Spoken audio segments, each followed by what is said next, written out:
lá. Os amigos de Jó, segundo José Luiz Sicre, na sua obra Introdução ao Antigo Testamento. Depois de um longo silêncio de 7 dias, estava tudo muito bom. Jó maldiz sua existência, não acusa nem ataca Deus, mas se queixa de viver sem paz, sem calma, sem descanso, em puro sobressalto. Capítulo 3, versículo 26. Os amigos tentam consolá-lo, mas com expressões e ideias que acabam ofendendo a Jó e fazem com que o diálogo se torne cada vez mais duro e insolente. Os amigos partem de uma visão otimista do mundo. Tudo tem ordem e sentido. Deus só aflige os malvados, que nunca triunfam apesar de seus êxitos passageiros. Ao contrário, protege os justos e os salva em todo momento. Ele faz do capítulo 5, versículo 2 ao 16. De forma mais ou menos expressa, os amigos repetirão com ligeiras variantes: se Deus te aflige com o sofrimento é porque pecaste. A solução consiste em aceitar o castigo divino e arrepender-se. Se te arrependeres, Deus te devolverá seus bens. Ou seja, você só está lascado aí, rapaz, porque você não se arrepende. É fácil, né, rapaz, dar solução ao problema dos outros. Jó se rebela contra esta teologia tradicional, que considera puro palavreado tentativas de defender a Deus com mentiras e injustiças. Capítulo 13, versos de 1 a 7, 16, versos 2, 21, verso 34. Sua própria experiência nega a visão otimista de mundo, onde reinam injustiças e desgraças de todo tipo. E observa: Deus castiga também os inocentes. Capítulo 9, versículos 22, 23 e 24. Fernando, que já abriu a Bíblia, por favor. Capítulo 9, versículo 22, 23 e 24. Para mim tudo é o mesmo. Por isso digo, tanto destrói ele o íntegro como o perverso. Se qualquer flagelo mata subitamente, então se irá no desespero do inocente. A terra está entregue nas mãos dos perversos, e Deus ainda cobre o rosto dos juízes dela. Se não é ele o causador disso, quem é logo? Percebeu o que ele falou aí, Robson? Não, então, tua Bíblia está aberta aí? Então, Fernando, lê de novo e acompanha cada palavra. Ah, tá, então peraí. Capítulo 9. Isso.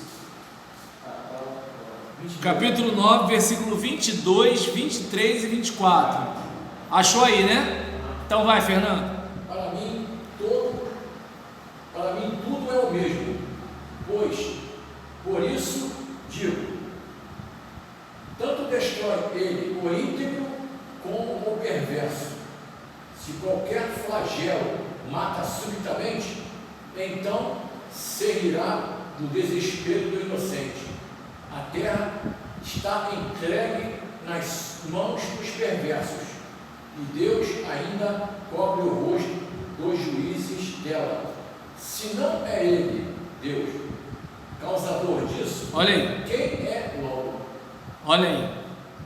Então não sei se dá para perceber, Robson, que esse Jó aí da discussão não é aquele Jó quietinho lá do início. Mas ele não conhecia o Satanás ainda não. O livro termina sem ele saber.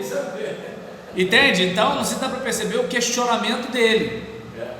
Por isso que o comentarista acaba chamando de rebelde. Tá dando para entender, Robson? Então, aí, porque quando eu toquei nesse assunto, comentando o autor, vi que o Robson reagiu. Marco, acho que não tinha chegado ainda não, né? Então, aí eu peguei esse texto para pelo menos mostrar um pouquinho das atitudes de Jó no meio do livro, né? Que é onde eu estou falando. Muita gente atribui a Jó um temperamento que Jó não tem pelo fato de não ler o livro todo. Quem olha o início, gente, pô, tranquilo assim, o mundo está acabando e Jó está. Casa de paisagem. De boa. Agora no miolo do livro, Jó está daquele jeito, né? E então, versículo 21, o que diz aí, Marco? Do capítulo 9. Ainda que perfeito, não estima a minha alma, despreza a minha vida. Capítulo 9, 21, né? Então, aí observa bem, né, que assim, na cabeça dele, Deus não está nem aí, entendeu? Então, ele observa, Deus castiga também os inocentes, e os malvados passam muito bem e abençoados por Deus. Esse é o raciocínio dele. E aqui, a gente, por exemplo, vai reparar, né, que por isso a solução não está na aceitação do sofrimento e nem no arrependimento. Na cabeça de Jó, se fosse assim, estava tranquilo, mas ele está vendo que assim, pô, tanta gente ruim, cara, está conseguindo tanta coisa, e tanta gente boa, às vezes está passando uma braba terrível.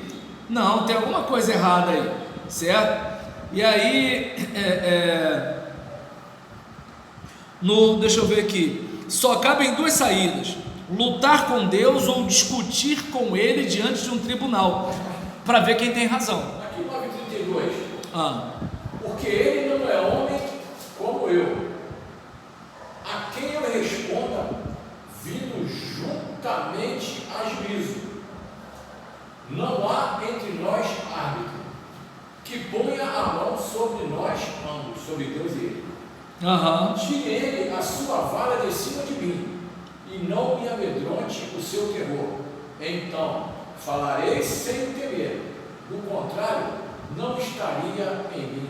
Caramba. Então você vê, ele tá igual siri na lata, tá partindo para cima. E ele fala que ele só não é mais ousado porque não tem ninguém para ser árbitro entre eles dois. Olha como é que o cara tá, entende? Mas é aquele caso, é uma indignação? Sim, mas é uma indignação sincera. Os outros estão com discurso religioso. E aquele negócio, cara, discurso religioso para você que não está no sofrimento do outro é mole. Entende? É como, por exemplo. Entende? É como, por exemplo, eu estava pregando outro dia em Romanos 8:28 na minha igreja, e eu estava falando sobre isso. Eu falei, poxa, imagina um pastor, né, na época eu nem era pastor ainda, assim, pô, homem de Deus, um cara, sabe aquele cara que você admira, quer ser igual o cara e tudo tal. Pô, o cara tá ali pastoreando com maior alegria, volta para casa, pega a mulher com um obreiro, mulher dele. Imagina a cena, né? Aí, por exemplo, ainda assim ele passa por cima, perdoa e quer continuar, mas ela não quer. O que você diz para um cara desse? Não, irmão, é assim mesmo, a vida tem luta, no mundo tereis aflições. Do lado de cá é mole eu falar. Entende?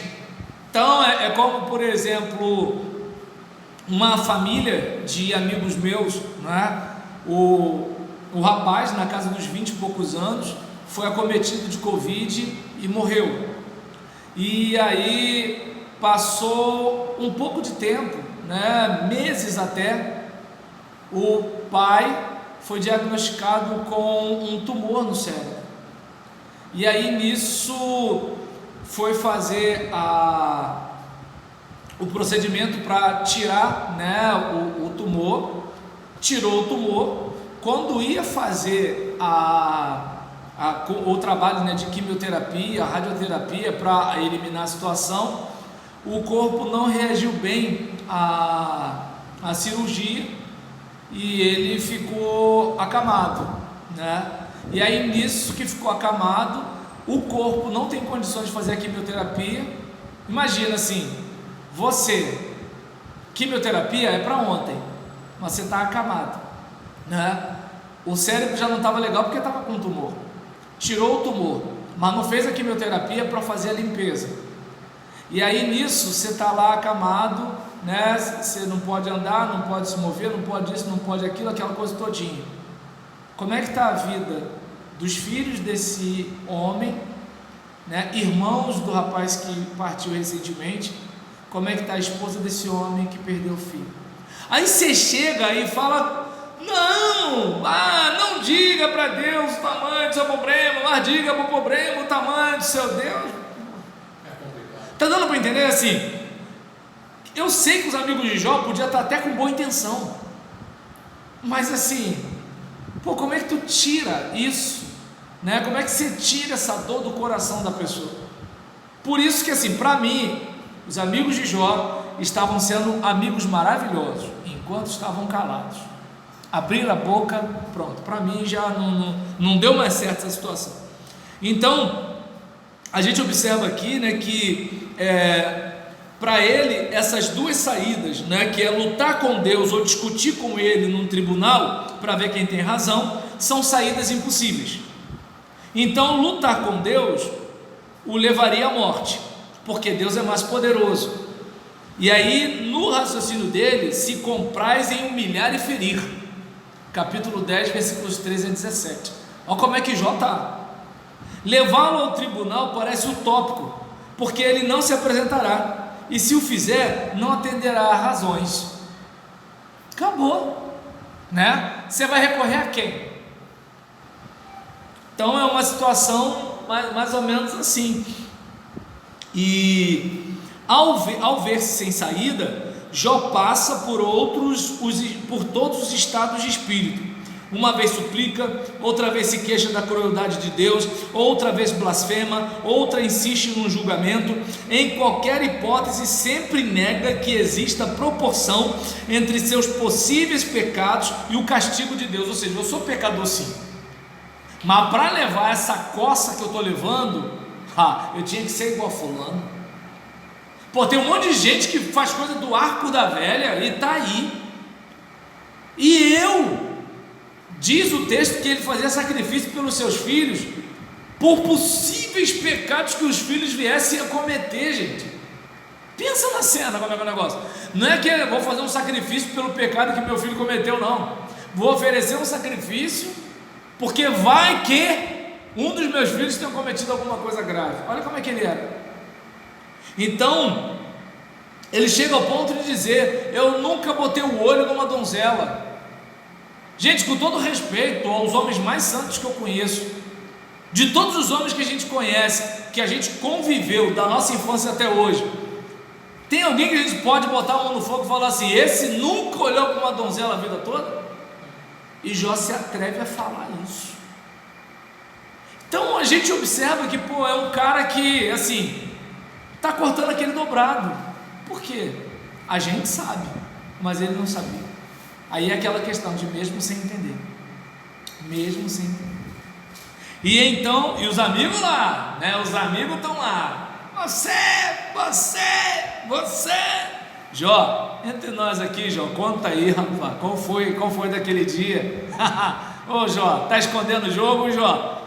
E aí nesse caso, a gente observa que ele também, nessa crise toda, ele entende que não tinha como, né, lutar com Deus, levar Deus ao tribunal, e sem falar que assim,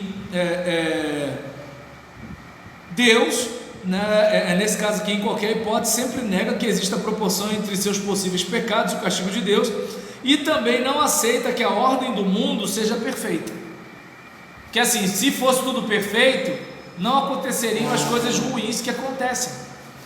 Assim, de capítulo em capítulo, vai se desenvolvendo o debate com os amigos, em 3 rodadas que esgotam todos os argumentos e levam a discussão a um ponto morto. O capítulo 28, acréscimo posterior talvez, faz o balanço de toda a discussão. Tanto Jó quanto os seus amigos, tentaram alcançar a sabedoria, chegaram a uma explicação aceitável dos mistérios do mundo e da vida humana. Todos, porém, fracassaram.